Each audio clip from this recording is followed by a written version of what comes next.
I'm going to rank all 12 2026 Wisconsin football games, and you're going to come on the journey with me only on the Scary Alvarez podcast. Let's do this.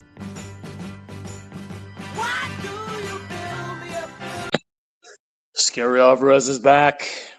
Hope everyone had a great 4th of July. And I guess it's been a little longer than that, but early July. Safe travels, good times with family. But camp starts in less than a month. And I want to turn back to the Wisconsin Badger football team because it's going to be a very, very interesting, hopefully fun season coming here in just a few weeks.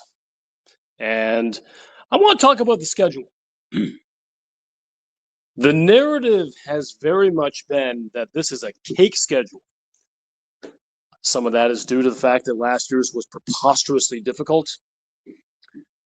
Indiana, Ohio State, Oregon, Alabama, Iowa. It was a gauntlet. That's not even naming the 2 ranked games they won. But this year it's better. There's no question. I mean, you don't know what's going to happen until the games are played on that field or on those fields. But it's not a genius level task to look at this year's schedule and know it's not going to be as tough as next year's. Now, does that mean it's easy or a cakewalk? No, I don't think it is, guys. I don't think it's a cakewalk at all. So I'm going to go through all 12 games. I'm going to do it very efficiently. This is going to be a quick hitter, as they always are. This is going to be one of those hour ones that you stick through the first 20 minutes of. But we're going to go 12 through 1, and I'm going to tell you where these are ranked, easiest to hardest. And I'm going to tell you a little bit why. And at the end, I'm not going to make a record prediction, but I'm going to give you kind of some top-line thoughts. All right. So first category is the gimmies, number 12, Western Illinois. This is a 4-8 FCS team. No disrespect intended to Western Illinois. My recollection is the last time Wisconsin played them, they gave us a reasonably decent game. I don't know. But there's no reason to think that this one is going to be close. In fact, it better not be. Wisconsin should stomp this team. They should get some reasonable playing time for the backups and get out of Camp Randall. So that's my thought. Number 12. That one wasn't actually very close. Number 11, Eastern Michigan is also a pretty big slot after this one. Look, MAC games, you just never know. Miami kept it relatively close to Wisconsin last year. Not that was a vintage Wisconsin team, but Eastern Michigan was not good last year. Craig Creighton's guys, it's always optimism before the season starts. They got Noah Kim back at quarterback, who's pretty good. Just a hair under 3,000 yards, 18 touchdowns. So I don't think this is going to be a road bump, but although not quite as extreme as the previous team I just discussed from Western Illinois, this had better be an easy Wisconsin win. I think it should be. And then they're going to hopefully be at least 2-1 at the time. We'll get to that other game soon. So now there's a break here. Now we're getting into the Big Ten schedule or Notre Dame. And as I broke down the schedule, one thing kept kind of shoving itself in my face, and it's that, well, this is a much easier schedule than last season for the reasons I just mentioned earlier. No Oregon, no Ohio State, no Indiana. There just aren't going to be a lot of gimmies this year for the Badgers. Look, if this team clicks, Colton Joseph ends up awesome, they stay healthy, and the new offensive line takes huge strides, and we're getting some pressure on the quarterback, and that secondary locks down some people in ways that they didn't come close to last year. Yeah, this could be a lot better team. That's not what this show is for necessarily, but I'm still struggling to find a blowout here in the conference. I don't think we have one. But number 10 is going to be Rutgers. And that's probably by default more than anything. It's nothing against Rutgers. I do believe that it's probably going to be an okay team who finishes low in the Big Ten. That's about it. I mean, they're a 5-7 team from last year. They lost Kalikmanis, who's a solid starting quarterback. He will be haunting us no more, although he wasn't very good for them when they played us. There's no reason I think this is going to be a super difficult out for the Badgers. It's a home game. This is one where if you cannot pencil this in as a win, your season has gone south. I think this is one of those coach killer kind of games. I don't think that's necessarily what's going to happen. I don't think it's likely that's what's going to happen, but it's kind of one of those games that if they lose this, you have to be looking at a season that's not going so hot. So 10th is Rutgers. And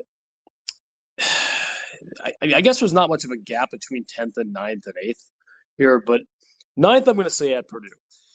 I'm the first person who is going to tell you that it doesn't matter what a series has looked like. I think the Gophers would tell you that, given that they've been winning lately after we had to take a 17-game winning streak. Wisconsin hasn't lost to Purdue since 2003, so that's 23 years ago. No, they have not played every season, but they played most of them. And it's been as sure a thing for the Badgers as anything. Sunrise, sunset. Beating Purdue. Death taxes Purdue. This was an 0-9 conference team last season. Last year was Wisconsin's worst year probably since 1991, 1990, 1992, one of those years. And Wisconsin still won 2 conference games against ranked teams. Barry Odom's squad went 0-9. There were some close ones there. They weren't a complete disaster. I think that was an upgrade in coaching for sure. But they weren't very good. And I don't know, this is not going to be a deep dive into Purdue's offseason. I don't know what they have done to become a lot better. It could simply be they become better the second year under a coach. Sometimes the system takes a while. Sometimes it takes 4 years. Fingers crossed. But I do think that you have to win this game. This is another kind of must-win game on the schedule. And that's about all I'm going to say about that one. I mean, I don't think it's worth that much time. Purdue is not going to be a great team. Wisconsin's playing at home. You got to win. And that's it. All right. Here's a team that, I don't want to say they ruined Wisconsin's season last year, but it certainly felt like it. And that's the Maryland Terrapins. Kind of like Rutgers, kind of like Purdue, although better. This is a team that people take a deep breath and are happy they're playing them most years. I know it wasn't USC a couple years ago. This team has had the ability to, in certain games, rise to the occasion and be solid. They have Malik Washington. Malik Washington owned Wisconsin last season as a true freshman in that game. I think he just scored another touchdown. Okay, and this is in College Park. This is not going to be in the friendly confines of Camp Randall, although they weren't super friendly last year for purposes of this game. But Mike Locksley, I would put him right around PJ Fleck, although maybe lower, as just an okay coach. Big Ten's most okayest coach. The guy has some talent. The guy has the ability to do some good recruiting periodically. But I think he's been there long enough where we know this program probably is what it is. So this is number 8 on my list. This is anything but a sure win. It will not. You got dominated by this team, although a different iteration of it in 2025 at home. But again, kind of like the other ones I just mentioned in Purdue and Rutgers, you just got to find a way to beat this team. If you have an 8-win plus expectation for the season, this has to be a must-win. You're not going to lose to Maryland and then be beating teams like Penn State and USC or Notre Dame or Iowa. Just not going to happen. You got to win this game. It's a must-win. So if this team has improved as we think it has, this team being the Badgers, I think Wisconsin will find a way in this game. Number 7, it gets a little gooey here again with teams like Michigan State and USC and Minnesota. I'm gonna slot Michigan State here at number 7. With one big bulging caveat to begin. I don't like Pat Fitzgerald. Some of the things that he presided over in terms of the hazing down at Northwestern, that really was swept under the rug. Maybe not the most robust investigation by Northwestern, but he had an attitude and they had a program identity. And they were usually a pretty tough out. I don't remember Wisconsin being overjoyed to play Fitzgerald's teams. They're hard hitting. They know what they are. They're not trying to be something. Fitz wasn't going to come in and put the air raid in. So I have reason to believe that Michigan State's going to be a better, more disciplined team this season. I don't think there's any question. Okay. How good they're going to be, I don't know. Fitzgerald kind of in the zero pressure, you're not going to get top recruits kind of bubble that he existed in Evanston. Michigan State is very different. There is a lot more pressure on him there. Now, some coaches respond to the pressure, some coaches don't. But I don't know. Alessio Miljovic sounds like a basketball player that Greg Gard should have recruited. He's the quarterback for the Spartans, and there's no reason to think he won't be a solid Big Ten starter. That's always a good place to go. In terms of if you have a good quarterback coming back, that means a lot, as Wisconsin saw last year. If you're one of your top 3 guys is either not healthy or not good, you're going to be in for a world of hurt. I think their quarterback play should be fine.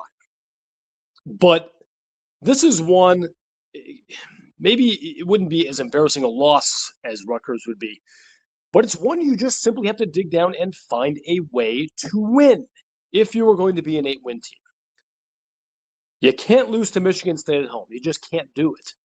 And I don't think anyone is expecting anything but a knockdown, drag-out battle here. This is going to be an in-the-trenches kind of game for a tough team who is probably looking at this as a must-win game for them, too, in Michigan State's schedule. Wisconsin, no way you can go into Madison and lose that one if you want to accomplish the things you want to accomplish, which I'm sure is being bowl eligible. So, number 7, Michigan State Spartans. Number 6. This is the game. This is at UCLA. Well, Wisconsin has done generally well playing in the Rose Bowl, where this one will be, and I have reason to believe this one will probably not be a full house, if nothing else. The opponent, Bob Chesney, he's already getting buzz out there for being a jerk, and I'm not sure if that's something he caught in the water at JMU from Signetti.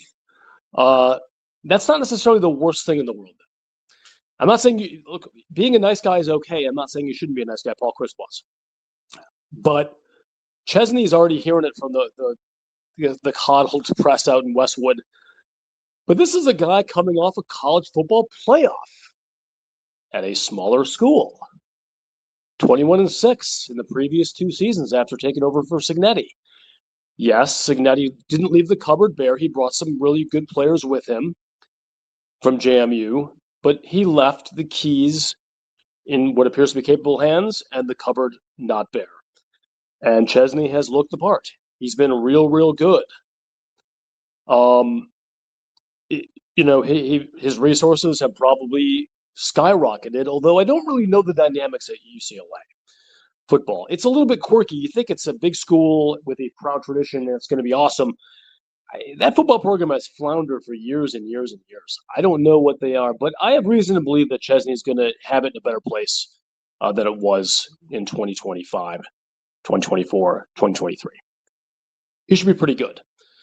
So this one's number 6. A win here, far from guaranteed, would be a good one to get, though. If you're looking for an 8-win season, you got to find them somewhere. And this is one of those places where you would have to find it. We've entered the PJ Fleck era portion of the program. Number 5 is the Minnesota Gophers. There's going to be another break after this one, a pretty sizable gap between this and the next one. I don't think this is going to be a special Minnesota team, but as we have seen in recent years, you do not need to be a special Minnesota team to beat Wisconsin. That's 3 out of 4, guys. They're just, they're absolutely owning Wisconsin, and PJ Fleck has sort of proven that he is a guy who can beat Wisconsin. And that's sad. Very, very sad. But anyway, I think this one is going to be probably, in all likelihood, a good game. But kind of like some of these other ones, if Wisconsin is going to be what we think they are going to be, Wisconsin needs to leave no doubt and grab that axe and chop its own damn goalpost down and send Big Ten's most okayest coach, PJ Fleck, on a flight where he's probably being a dick to everyone, back to Minneapolis with an L. Now, this is the last game of Wisconsin's regular season, perhaps the last game in their season. All of the stuff we're talking about has pretty much played out. Yes, there was a chance this is a game necessary for bowl eligibility. Yikes. I sure hope not. Or to have a real special 9-win season. But there's also a chance that this game, I won't say it means nothing because it would be, an upset alert kind of thing from Wisconsin's end. For Minnesota, Minnesota's better. But it's possible this program, this season, this coach, and Luke Fickell has played out already by then. Let's say Wisconsin comes into this with 4 wins again, or 3, and there's nothing to play for. This could just be ugly. It'll be an empty stadium. It'll be a terrible situation, and I don't think that's the way it's going to play out, but the range of outcomes there could be for this game are immense. And here's to hoping that it means something. But if Wisconsin is clicking the way I'm hoping that they will click this season, and they're a solid team, and they're playing for something, I think Wisconsin will get it done this year. I think they'll find a way to get this done, and that'll be a really, really fun win. All right, there's another break there between Minnesota and the next one. That's going to be USC. We've seen the Lincoln Riley thing play out year after year after year. This is a good coach. He brings in awesome talent, 4- and 5-star guys all over the place. Okay? But he disappoints year after year after year, and they never learn. And then the next year, this could be USC's year. This is the year of the Trojan. And I don't know, guys. I mean, Mayava's a good quarterback. They have talent at every position, certainly more so than Wisconsin does. But I don't know. I mean, yeah, this is probably going to be, or very possibly will be, a ranked team coming in here late in October into Camp Randall. A win would be really nice along the lines of the Illinois or Washington wins last year. But I don't see it as any bigger than that. But it's a win that, like some of these other ones I talked about, if you want to have a transcendent return to form season, beating a number 20 USC team at home, that's in the cards. You got to do it. You simply have to do it. So while I'm here insulting Lincoln Riley and this team, they're more talented than Wisconsin is. And they're probably going to be ranked higher than Wisconsin is when these teams play. If Wisconsin's ranked at all, they probably won't be. So number 4 is USC. Number 3 is Rhodey at Penn State. And I know, like I mentioned with Purdue, past years, what has and hasn't happened doesn't matter. We haven't had a win against this program since 2013. Are you kidding me? I mean, there's been some really good Penn State teams, but this is not like it's been Ohio State. This is a year to turn it around. Now, Matt Campbell, he's a good coach. I like the hire. I get what they're thinking. I think it's probably a coaching upgrade. That's not the highest bar, but there it is. Rocco Becht is a really good quarterback. He could be all Big Ten level kind of guy if things play nicely. But talking about Matt Campbell as a Cignetti-like program savior, I am not seeing it. His losses after his breakthrough 8-win season at Iowa State, 5-6, 3-6, 8-6, 3-4, playing in the Big 12. He's a good coach. He's not an elite coach. He's not. Simple as that. And Penn State, if you go into their stuff and their message boards, I don't spend a lot of time there, frankly, but it's been a little hit or miss since he started. There've been some real criticisms. Some of the coaches that have been retained, some of the ones that he brought, some recruiting failures and misses. That isn't playing between the hashes on Saturday afternoons. We'll see. But I think Penn State's going to be good. Not great, but good. And Wisconsin winning this game will be extraordinarily difficult in Happy Valley. I don't think this is going to be a whiteout. I don't think this is going to be a night game. But if it is, that means something's gone really well for Wisconsin. Anyway, number 3. And this probably is the biggest first shocker here, Notre Dame. Number 2. Nope, they're not number 1. No, a top 5, probably top 3 Notre Dame Fighting Irish is not number 1. It's a neutral site game in Green Bay that is going to be extremely difficult for Wisconsin to win. Okay, I want to be very clear here. But it's the first game of the year. There's a wider range of outcomes that happen game 1. There should be a pretty nice Wisconsin crowd there, although Notre Dame fans are rich and travel well. So, it's not going to be like LSU, I don't think. But, yeah, this would be an amazing breakthrough win for Fickell, his best win. This might be considered by the national media, no matter what happens with the next team, his best win of the season probably will. It probably mean more to national media. But for a Big Ten team, I don't think this will be as hard or as important as the team I have number 1. And that is the Iowa Hawkeyes at Iowa. I think it's going to be a harder game. A Halloween game at Iowa is going to be a harder game for Wisconsin to win than Notre Dame. I said it. You don't like it? I'm sorry. Tell me in the comments. Throw me a like and a subscription. I forgot to say that. I'm sure you knew that already. But, yeah, Iowa has completely dominated Wisconsin. They own us. Tougher, more talented, better coached. The gap has narrowed, I think. No, Iowa's not bringing an elite quarterback in, as they typically don't do. But until I see differently, the Iowa Hawkeyes, especially on the road, that is the biggest, toughest, most daunting game in the 12-game Wisconsin schedule that I have before me right now. Let me know what you think about it, but I'm sticking right there. Anyway, getting excited for fall practice, and Scary Alvarez is out.